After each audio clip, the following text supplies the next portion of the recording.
Hello, welcome to Game Vulture. I'm Ethan and we're here at the Games Connect Asia Pacific, or GCAP for short. There's a few talks happening over the next 3 days, including seminars from PlayStation, Xbox, and talks from indie developers, CEOs and industry professionals, including networking sessions for game developers to meet up and mingle. This is our first GCAP and I'm excited to have a look around. And so with that being said, let's get on with it.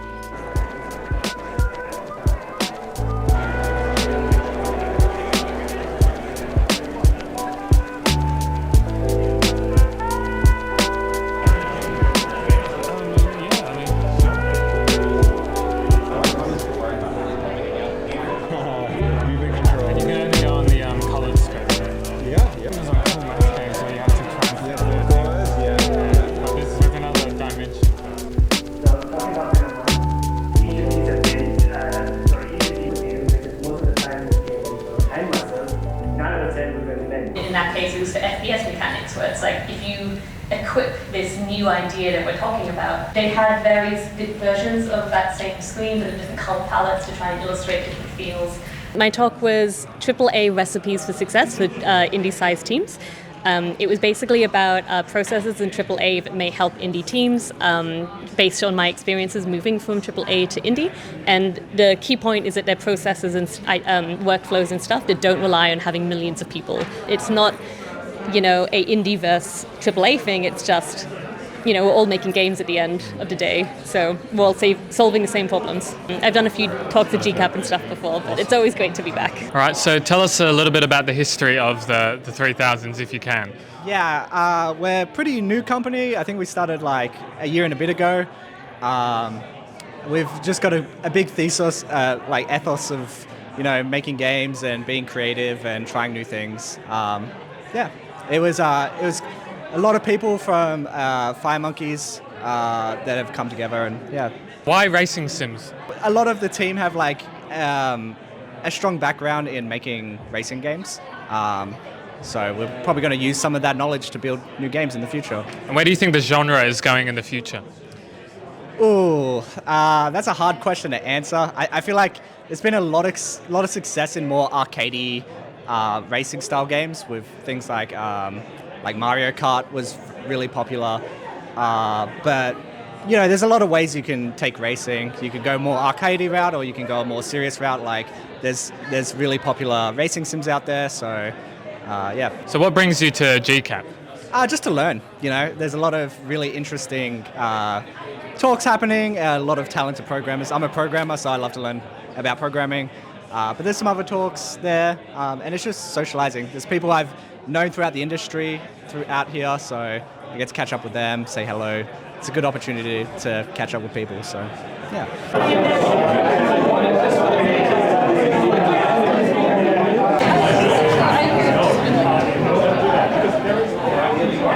So we just ate lunch, now we're hanging out in the local lounge, maybe play a few games, talk to some people.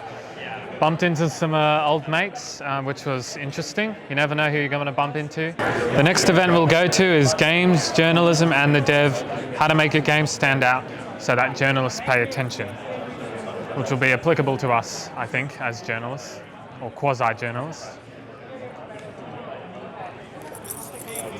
Even if it's something really weird, it's because I was using the MIDI controllers.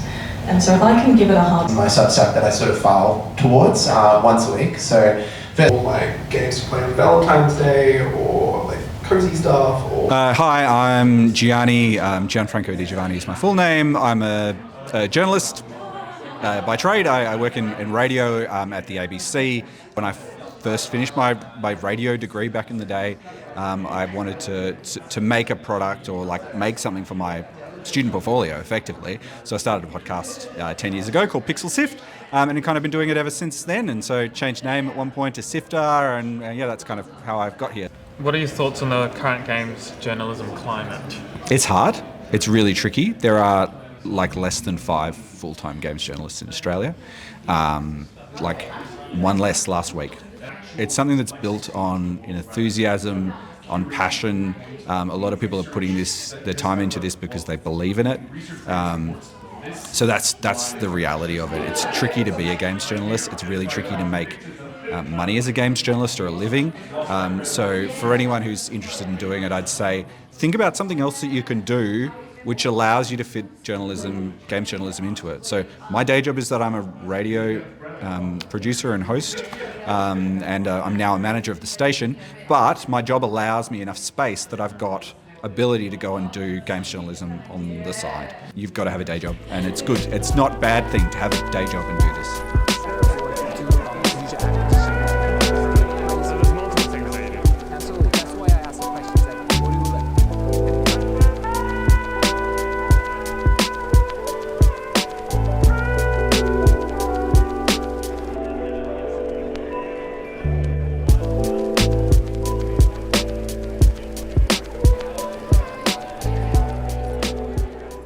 So my name is Jens and I work for the Interactive Games and Entertainment Association.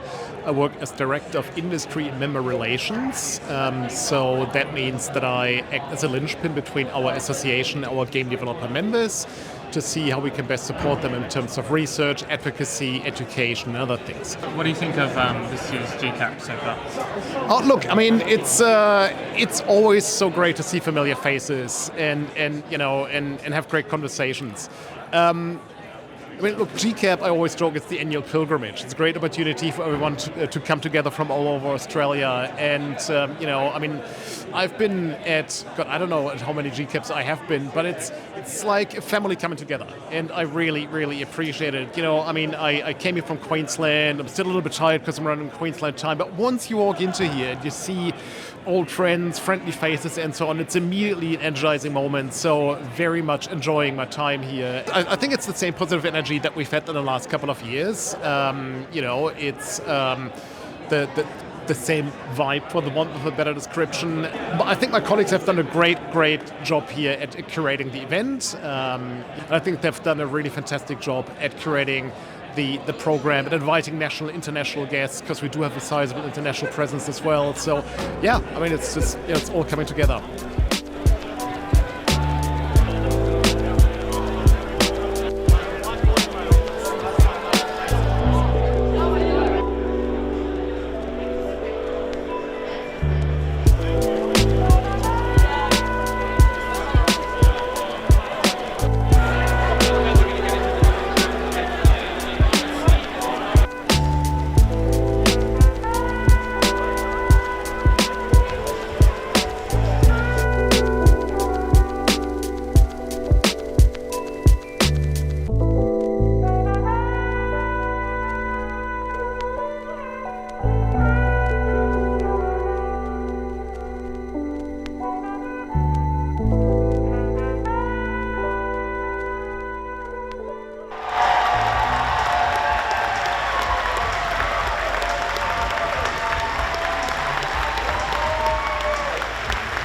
The other games tonight, super amazing. It's such an honor.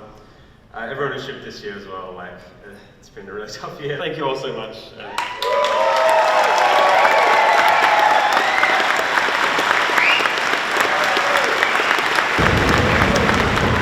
So that's us from Game Vulture. I enjoyed the amount of enthusiasm that each person that we interviewed, and also the people that were just wandering around, observing things, absorbing things, and networking.